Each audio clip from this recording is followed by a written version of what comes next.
Students, welcome back to my channel Star Circle of commerce. Business studies हम लोग पढ़ रहे थे क्लास 11th का। बहुत सारा चैप्टर हम लोगों ने कवर कर लिया है, कुछ चैप्टर हमारा बाकी है।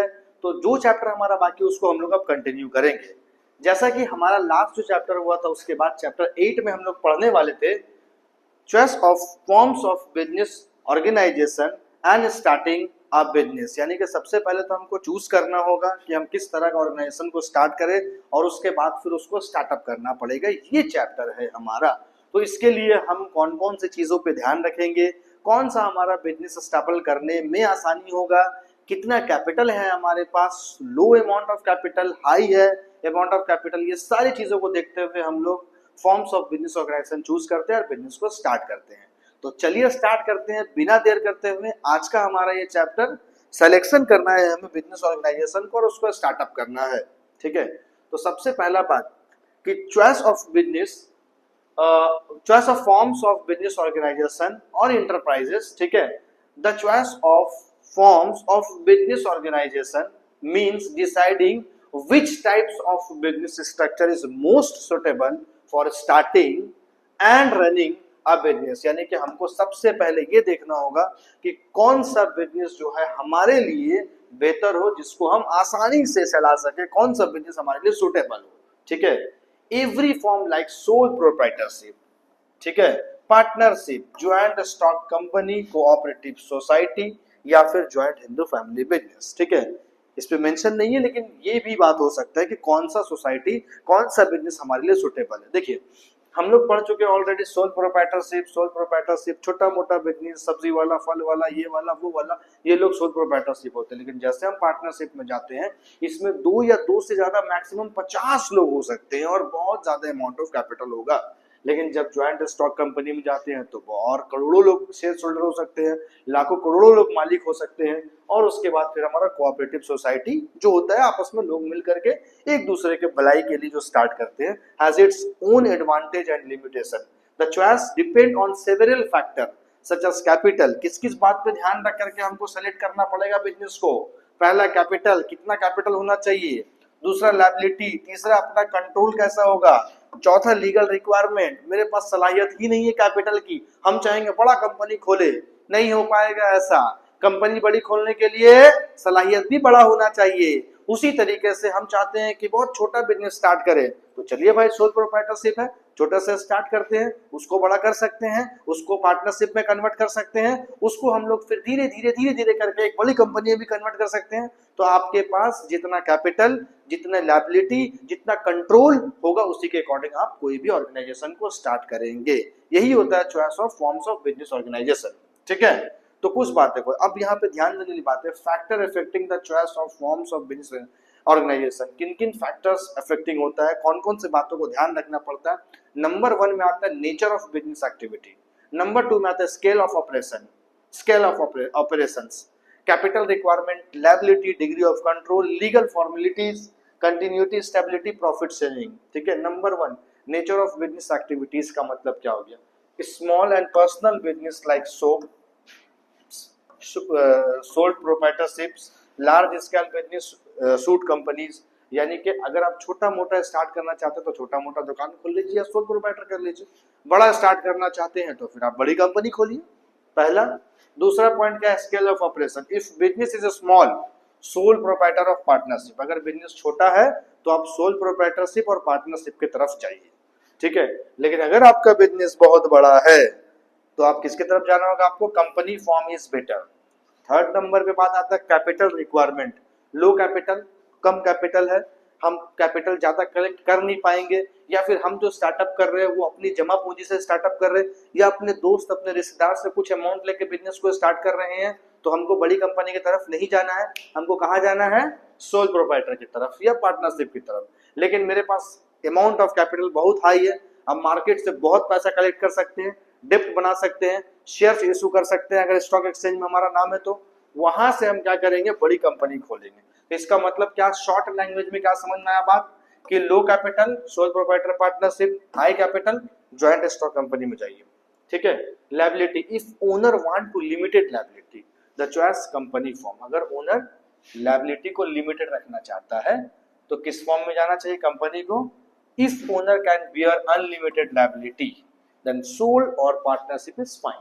ठीक है, अगर आप लिमिटेड रखना चाहते हैं लायबिलिटी को तो कंपनी खोलिए, और अनलिमिटेड की तरफ जाना चाहते हैं तो आप सोल प्रोप्राइटरशिप खोलिए।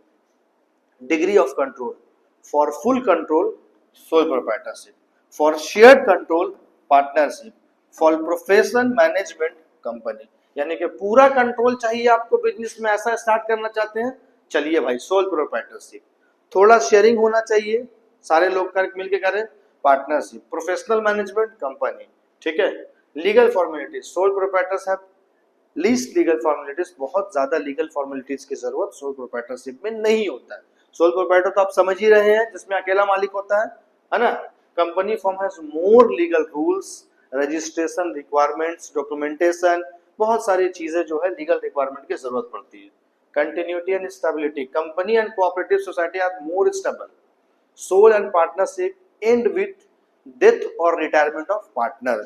यानी कि इस दोनों के मुकाबले में अगर कंपैरिजन किया जाए तो जो कंपनी होती है वो ज्यादा स्टेबल होती है, क्योंकि उसमें बहुत सारे लोग होते हैं। एक दो शेयर होल्डर, 5-10 शेयर होल्डर अगर निकल भी जाए तो इससे कोई भी ऑर्गेनाइजेशन को फर्क नहीं पड़ता है। बट मैं आपको बताना चाहता हूँ, सोल ट्रेड या फिर पार्टनरशिप की बात करते हैं, दो पार्टनरशिप अगर दोनों में से एक डेथ कर जाता है, एक छोड़ देता है, तो बिजनेस बंद हो जाएगा। अगर सोल प्रोप्राइटरशिप में हम खुद बिजनेस को चला रहे हैं और अगर हम अकेले मालिक है और हम अगर नहीं बिजनेस को चलाना चाहते तो फिर दूसरा वो बिजनेस को नहीं चला पाए, उसको हमको बंद करना पड़ेगा। तो ये जो है कंपनी के मुकाबले कम स्टेबल है, और कंपनी और कोऑपरेटिव सोसाइटी जो होती है वो ज्यादा स्टेबल होती है। तो ये आपको याद रखना है। ठीक है बच्चों, profit sharing, soul trader keep all profit, मालिक अकेले हैं तो प्रॉफिट सब रखेंगे। पार्टनरशिप शेयर प्रॉफिट एमंग दी पार्टनर, पार्टनर्स लोगों के बीच में बांटना पड़ेगा हमको प्रॉफिट। ठीक है, company distribute profit as dividend, जितने लोग कंपनी में जुड़े हुए होंगे, पैसे लगाए होंगे, सबको डिविडेंड के नाम पर पैसे देना पड़ेगा। कंक्लूजन क्या आता था? Choice of business organisation depend on nature, size, capital and objective of business. ठीक है, याद रखें, नेचर पे, साइज पे, कैपिटल पे एंड ऑब्जेक्टिव ऑफ बिजनेस पे डिपेंड करता है। A small shopkeeper may choose sole proprietorship while a large manufacturing firm may choose a joint stock company. छोटे मोटे लोग जो होते हैं वो सोल प्रोप्राइटरशिप की तरफ जाते हैं, लार्ज मैन्युफैक्चरिंग फर्म जो होती है वो ज्वाइंट स्टॉक कंपनी की तरफ जाती है। तो ये दोनों बात को आपको ध्यान में रखना पड़ेगा। ठीक है, क्लियर हो गया बात? चलिए अब हम लोग factor to be consider for starting business, कौन सी जो है फैक्टर कंसीडर होता है जब हम बिजनेस को स्टार्ट करते हैं। Before starting a business, an entrepreneur must carefully study and plan certain factor to ensure success। यानी कि before the starting, अगर आप बिजनेस को स्टार्ट कर रहे हैं तो आप किन किन बातों को ध्यान में रखेंगे, कौन कौन सी चीज आप समझ के चलेंगे, जिससे कि फ्यूचर में जब आप बिजनेस को रन कराएंगे तो आपको प्रॉब्लम नहीं हो। नहीं तो ऐसा होता है कि हम प्लान किए ही नहीं है, बिजनेस को स्टार्ट कर दिए, हम प्लान किए ही नहीं है और जींस पैंट बनाने वाली बड़ी बड़ी मशीनें लेकर के आ गए, प्लान ही कुछ नहीं है। ठीक है, तो पता चला कि हमको बनाने में कॉस्ट लग रहा है 600 रुपया और मार्केटिंग में लोग बेच रहे हैं रिटेलर में 550 रुपये में। तो हम जब 600 रुपये में बनाएंगे तो सामान को तो हमको 650 में बेचना पड़ेगा ना, लेकिन लोगों को मार्केट में ही 550 में मिल जा रहा है, तो हमारा कौन खरीदेगा 650 में? तो बड़ा सवाल है। तो हम लोगों को पूरा proper plan A to Z सारा रखना पड़ेगा। Selection of business ideas, size and scale of business, forms of business organisation, financial requirement, location भी बहुत जरूरी है, availability of raw material, labour का होना जरूरी, market potential, government rules and risk and uncertainty. यहाँ पे 10 अलग अलग बातें हैं जिसे हम लोग को प्रॉपर समझना पड़ेगा। तो चलिए सबसे पहले स्टार्ट करते हैं selection of business ideas. Choose a suitable and profitable idea by studying market demand, trends and personal interest. पहले आपको देखना क्या पड़ेगा, मार्केट में किस चीज का डिमांड है। जिस आइटम का मार्केट में डिमांड है आप उसी आइटम को मैन्युफैक्चरिंग करने की कोशिश करें, जिससे कि लोग इंटरेस्ट लेके परचेस कर सकें। दूसरा, ट्रेंड को भी आपको ध्यान रखना पड़ेगा, और तीसरा जो है लोगों का पर्सनल इंटरेस्ट किस चीज पे जाता है। Clear? Size and scale of business, decide whether the business will be small scale, medium scale, large scale depending on resources and demand. आप किस तरह का बिजनेस को स्टार्ट कर रहे हैं, इंडस्ट्री को स्टार्ट कर रहे हैं, फर्म को स्टार्ट कर रहे हैं, स्मॉल, लार्ज या मीडियम, ये अकॉर्डिंग टू डिमांड। ठीक है। Forms of business organisation, select a suitable form, बहुत सारा ऑप्शन आपके पास है, sole proprietorship, partnership, company, cooperative, size के आधार पर, अमाउंट ऑफ कैपिटल के आधार पर, कंट्रोल के आधार पर, इन सारे बेसिस पे जो है आपको सेलेक्ट करना पड़ेगा कि हमने क्या स्टार्ट करना है। ठीक है। फाइनेंशियल रिक्वायरमेंट, ये बहुत जरूरी है। देखिए, before the starting of any business, first you should have idea about कि हम लोग पैसा कहाँ से कलेक्ट करेंगे, कहाँ से हमारा रिसोर्सेस होगा। हम बिजनेस तो स्टार्ट कर रहे हैं, बट पैसा नहीं लगा पाएंगे तो स्टार्ट प्रॉपर नहीं कर पाएंगे, वर्किंग कैपिटल नहीं होगा तो रन नहीं कर पाएंगे डे टू डे बिजनेस को। तो इसीलिए रिसोर्सेस पे पूरा फोकस होना चाहिए आपका। Estimate the total capital needed for starting and running the business and arrange fund from personal saving, loan, investor, दोस्त से लीजिए, भाई से लीजिए, रिश्तेदार से लीजिए, माँ से लीजिए, बाप से लीजिए, लेकिन आपके पास सोर्सेस होना चाहिए कि आपको यहाँ से कलेक्ट करना है। बात समझ में आ गई? ठीक है। नेक्स्ट जो है हमारा location of business, it's very important. Choose a location that has good transport, यानी कि ऐसा जगह लोकेशन होना चाहिए कि आपका गाड़ी से माल एक जगह से आसानी से दूसरी जगह जा सके, ट्रांसपोर्टेशन की फैसिलिटीज। अब ऐसा नहीं कोई जंगल में आपने खोल दिया है बड़ी फर्म, अब वहां गाड़ी जाने का रास्ता नहीं, तो क्या हेलीकॉप्टर से सामान भेजेंगे? नहीं ना। तो इसीलिए बच्चों आपको ये भी पता होना चाहिए, जगह भी ऐसा होना चाहिए कि आप आसानी से अपनी माल को एक जगह से दूसरी जगह पे एक्सपोर्ट कर सके, भेज सके, और रॉ मटेरियल को इंपोर्ट कर सके, अपने यहाँ ला सके। तो ट्रांसपोर्टेशन का भी फैसिलिटी होनी चाहिए, कम्युनिकेशन आसानी से हो जाए, लेबर और मार्केट फैसिलिटी भी रहे, यानी कि लेबर भी आपको मिले। जंगल झाड़ी में कहाँ फिर लेबर मिलेगा? ठीक है। तो अमेज़न का जंगल में आप जाकर कोई बिजनेस स्टार्ट कर दिए तो भैया वहां तो सांप बिच्छू मिलेगा आपको। तो आप ये सब चीज को ध्यान रखना पड़ेगा आपको। Availability of raw material, ensure regular and easy supply of raw material at reasonable cost. ठीक है। आप अगर किसी सामान को मैन्युफैक्चरिंग कर रहे हैं तो इसके लिए आपको कच्चा माल चाहिए, यानी कि रॉ मटेरियल चाहिए।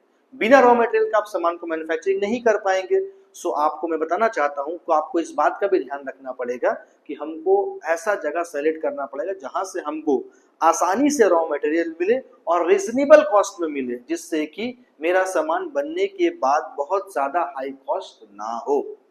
ठीक है। नेक्स्ट क्या है हमारा?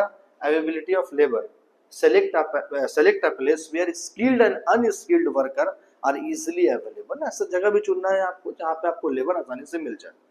Market potential, study the demand, competition and target customer to estimate sales and profit. तो पहले तो आपको डिमांड को स्टडी करना पड़ेगा, मार्केट में किस चीज की डिमांड है। दूसरे अपने कॉम्पिटिटर को भी देखना पड़ेगा कि हम अगर जो सामान को 10 रुपए में बेच रहे हैं, क्या हमारा कॉम्पिटिटर उसको 8 में तो नहीं बेच दे रहा है? अगर वो 8 में बेच रहा है तो हमारे पास से सामान कौन खरीदेगा?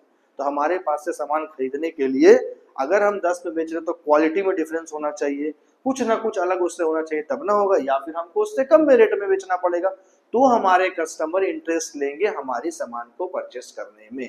तो इस बात को भी आपको ध्यान रखना पड़ेगा। तीसरा, target customer to estimate sales, यानी कि अगर कोई व्यक्ति पेन लेना चाहता तो उसको पेन देंगे, नहीं लेना चाहता तो जबरदस्ती तो दे नहीं सकते। तो हमको कस्टमर्स को भी टारगेट करना पड़ेगा कि हमारा सामान को खरीदने में कौन कौन लोग इंटरेस्टेड है, तो वहां तक हम पहुंच जाए। ठीक है। Government rules and regulation, check licence, permit, legal formalities required to start a business. जो जो चीज गवर्नमेंट की तरफ से लीगल फॉर्मेलिटीज होती है, ये डॉक्यूमेंट चाहिए, ये लाइसेंस चाहिए, ये परमिशन चाहिए, सारा चीज को आपको फॉर्मेलिटी को पूरा करना पड़ेगा। ठीक है। नेक्स्ट है हमारा risk and uncertainty, analyze possible business risk like price changes, competition और nature calamities and plan accordingly. सारे चीज को आपको ध्यान रखना पड़ेगा कि क्या क्या चीज से हमको फैक्टर पड़ सकता है हमारा बिजनेस, कौन सा चीज को प्रॉब्लम हो सकता है, कॉम्पिटिटर अगर आएगा तो कहाँ प्रॉब्लम हो सकता है, ये सारी चीजों को देखना पड़ेगा। लास्ट कंक्लूजन ये आता है, careful study of all these factor help the entrepreneur to minimise this and ensure smooth and successful operation of the business. अगर आप इस चीज को पूरा प्रॉपर स्टडी करते हैं स्टार्ट करने से पहले बिजनेस को, तो एंटरप्रेन्योर का रिस्क जो है बहुत कम हो जाता है। ठीक है, बिजनेस स्मूथ चलेगा और साथ ही साथ अपने बिजनेस को स्मूथली रन भी करा सकेंगे, प्रॉफिट भी अर्न करेंगे। तो ये चैप्टर का टॉपिक हमारा यही तक था। तो मैं आपको बताना चाहता हूँ बच्चों कि इसको पूरा अच्छे से देख लीजिए, क्योंकि नेक्स्ट जो हमारा टॉपिक आएगा चैप्टर में वो है प्राइवेट और पब्लिक कंपनी। ये अगर देखे रहेंगे तो वो आपको बहुत आसान लगेगा। ओके स्टूडेंट्स, तब तक के लिए थैंक यू सो मच।